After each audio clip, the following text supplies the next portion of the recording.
Hermanas y hermanos, en este cuarto domingo de Cuaresma, nuevamente nos presentamos con dos opciones para las lecturas. En aquellos lugares que estén celebrando el rito de iniciación cristiana para adultos, se celebra el año C. O sea que ahí van a escuchar el hijo pródigo, el evangelio del hijo pródigo. Para aquellos que no tengan eso, o en otras misas donde no se esté llevando a cabo eso, pues son las lecturas para el año A. La primera lectura, hermanas y hermanos, es interesantísima, porque vemos cómo el profeta Samuel va a la casa de Jesé en Belén. Interesante, ¿no? En Belén, porque entre los hijos de este hombre, pues se iba a seleccionar un rey. Y entonces, pues, se le pide, Dios instruye a Samuel y le dice, llena tu cuerno de aceite para ungirlo, porque para proclamarlo rey en el tiempo de Jesús y en otros lugares también, tiene que ser ungido el rey o el emperador. Bueno, y entonces Samuel llega a Belén a visitar a Jetsé y se encuentra de primera intención con Eliab, el hijo mayor, ¿no? Y él dice, este es sin duda, tiene que ser porque es el primogénito, es el mayor. Y me imagino que también tenía aspecto como de líder, ¿no? Cualidades así físicas como de líder. Y él pensó, bueno, este es el que es. Y Dios le dice a Samuel, no te dejes engatusar, no te dejes impresionar, no juzgues por las apariencias. Así que no creo que sea este. Manda a buscar otro, porque el hombre se fija en las apariencias, pero el Señor se fija en los corazones. Y claro, pues así, Samuel, se le presentan ante Samuel el profeta 7 hijos, los 7 hijos de Jetsé. Y Samuel decía, no, este no es. Y yo me imagino que eso fue una escena interesantísima, porque se apareció el segundo, quizás así grande, fuerte, con un semblante de guerrero. Y Samuel dice, no, este no es.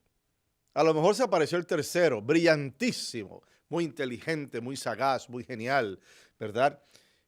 No, este no es. Se apareció el cuarto con una gran sonrisa y con un carisma y un carácter. Este tampoco es. Y entonces Samuel dice, pero es que tú no tienes más hijos. O sea, como si 7 fuera, ¿verdad? Un número pequeño. ¿Es que no tienes más hijos? Sí, le contesta Jetsé, el más chico, pero ese está cuidando los corderos en el campo. Ese está por ahí haciendo quién sabe qué. Y Samuel le dice, no, tráemelo. Y tan pronto entra este chiquillo, David, ¿ah? El muchacho era rubio, de ojos vivos y de buena presencia. Entonces el Señor dijo a Samuel, levántate y úngelo. Ese es el que es. O sea, el más pequeño, el que menos experiencia tenía, el que menos había trabajado en comparación con los hermanos mayores. O sea, ¿por qué? Porque todos estaban ciegos. Todos estaban ciegos y no podían ver cuál era elegido, excepto Dios, obviamente, y que utiliza al profeta Samuel como puente y vehículo para que esa familia pudiese ver la luz y poder seleccionar el rey. En la segunda lectura se nos dice, vivan por lo tanto como hijos de la luz. ¿Cuál es el punto de vivir como hijos de la luz para poder ver? Tan sencillo como eso. Tienes luz, puedes ver por dónde vas a caminar, puedes ver qué decisiones vas a tomar, puedes ver. Y porque todo lo que es iluminado por la luz se convierte en luz. Mira qué maravilloso. O sea, no simplemente si estás iluminado por la luz, que vas a poder ver, que vas a poder moverte, que vas a poder ser por otros y por ti mismo, sino también te conviertes en luz. O sea, que no te quedas tú nada más con eso. Esa luz te convierte en luz y puedes asistir e iluminar a otros. Y así llegamos al Evangelio. Dicho sea de paso, el Evangelio que se leyó esta mañana por Alejandro fue la versión corta. ¿Ok? La versión corta. La versión larga obviamente tiene muchos más detalles y haré referencia en una que otra ocasión a esos detalles. Dios sin tomar en cuenta nuestra condición frágil y pecaminosa. Nos llama a ser hijos suyos. Nos llama. Fíjate que Él nos conoce. Él sabe de qué pata cojeamos, como se dice, ¿verdad? El refrán. Él sabe cuáles son nuestras faltas. Él sabe cuáles son nuestras carencias. Y aún así, conociendo nuestras carencias, nos hace una invitación a seguirle y a ser hijo o hija de Él. Con el crisma de nuestro bautismo, recuerden que en el bautismo hay dos unciones, una prebautismal y la segunda postbautismal. Con el crisma, el santo crisma, con ese mismo crisma nos unge al pie de la pila bautismal. Y así somos justificados, redimidos y presentados a la luz de Cristo para que podamos ver la verdad en el transcurso de nuestra vida.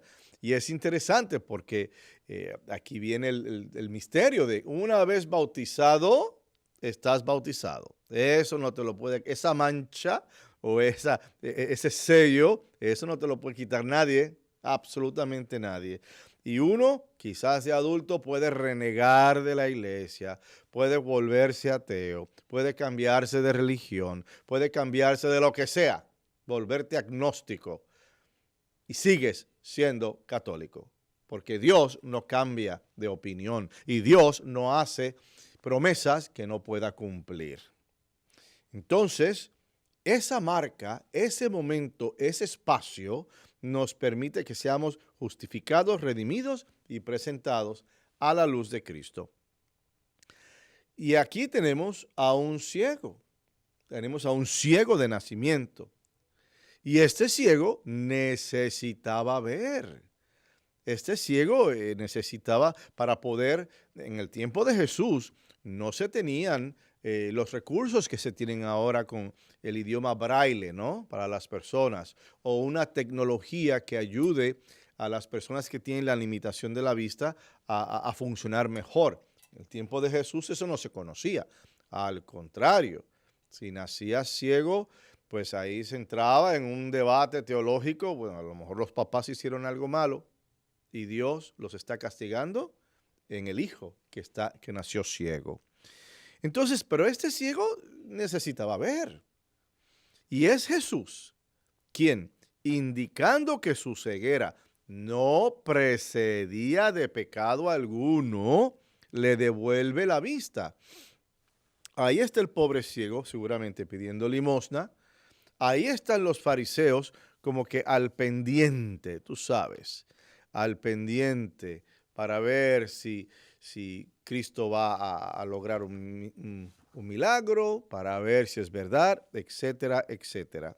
Y entonces llevaron ante los fariseos al ciego.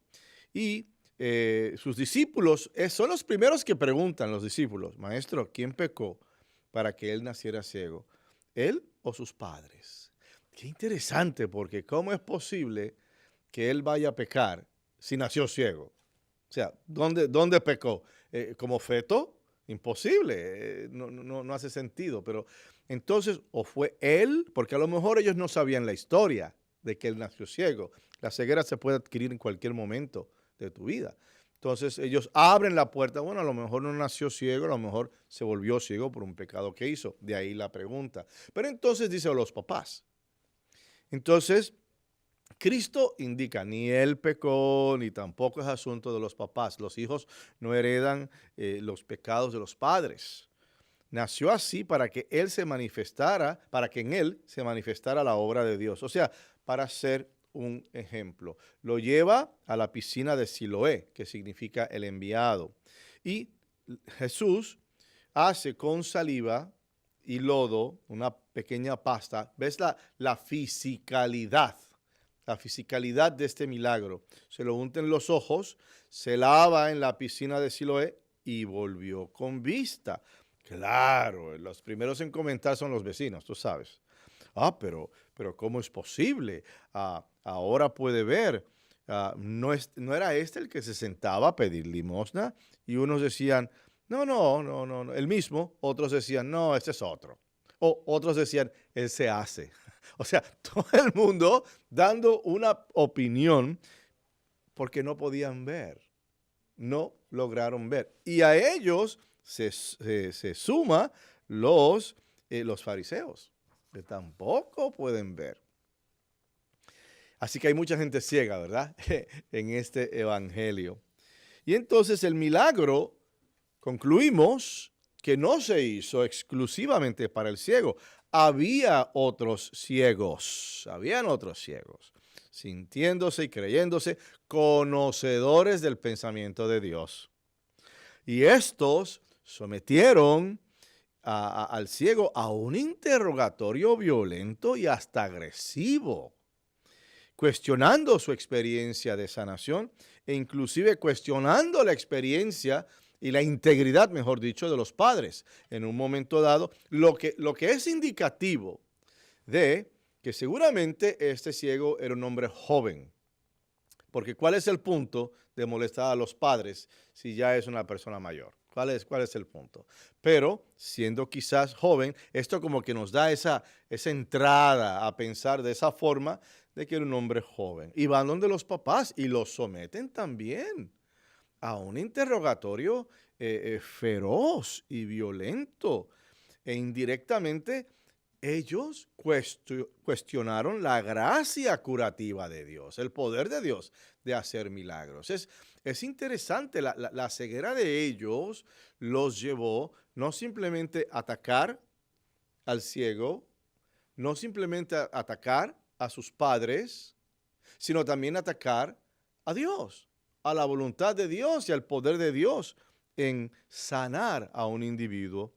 Lo que permitió que el ciego se curase fue, número uno, la misericordia de un Dios de amor. Recuerden siempre esto.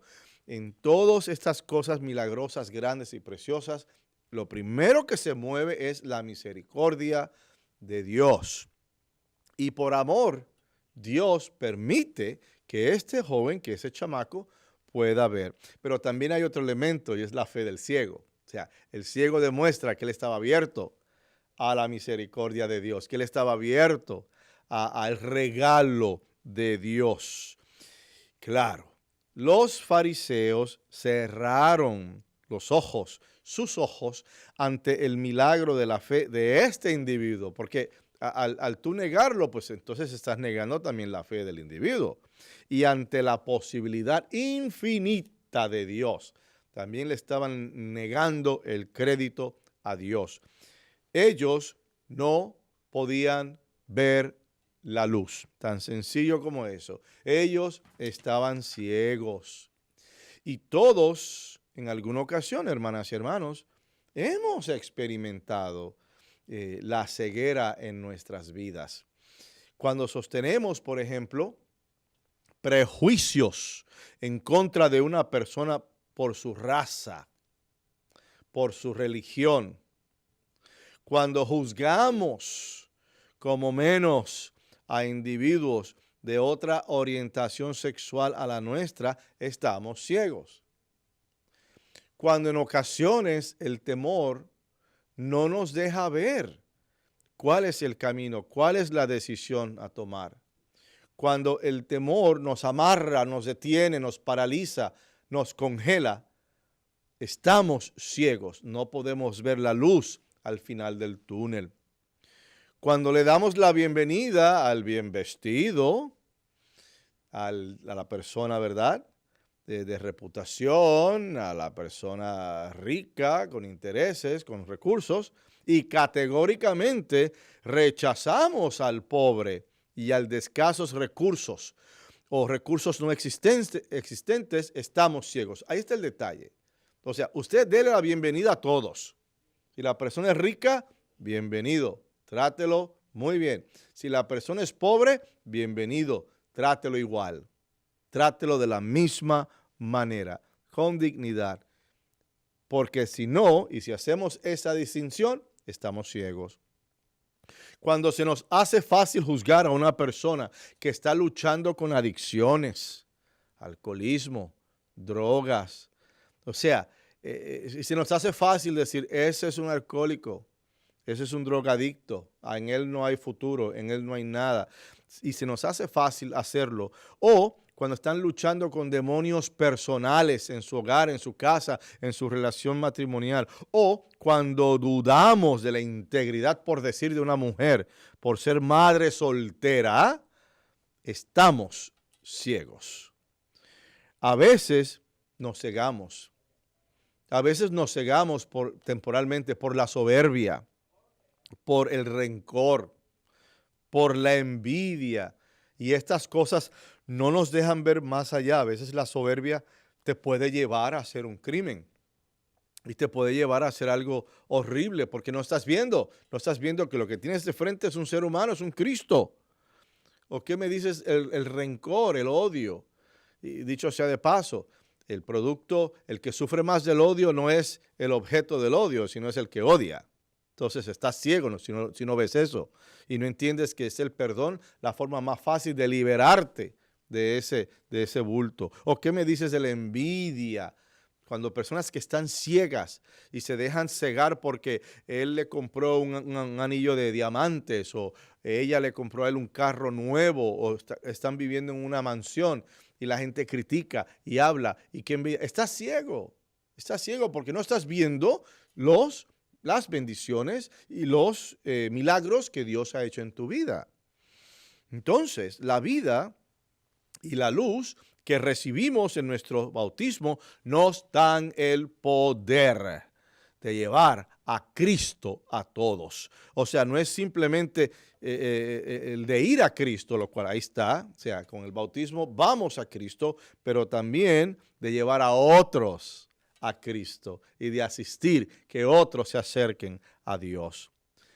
Cristo nos llama a deshacernos de toda ceguera emocional y moral. Y nos pide que seamos luz, no oscuridad para el prójimo. Esto requiere un esfuerzo consciente e intencional para permitir que la luz de Cristo ilumine nuestros retos personales. Ok, yo comprendo que una persona por cuestiones personales no se ve a sí mismo. O sea, que quizás no tenga la madurez suficiente para hacer un inventario de su propia persona y de decir, yo estoy mal. Eso requiere madurez, eso requiere conocerte a ti mismo, eso que requiere conocer a Dios. Y entonces, cuando ese es el caso, aquí viene la luz. Aquí viene la luz inspiradora e iluminadora de Dios. Él nos pide que hagamos un esfuerzo consciente e intencional para permitir que la luz de Cristo ilumine precisamente esas carencias, esas deficiencias, esos retos personales. Y si esto requiere morir a nuestro propio orgullo, que así sea.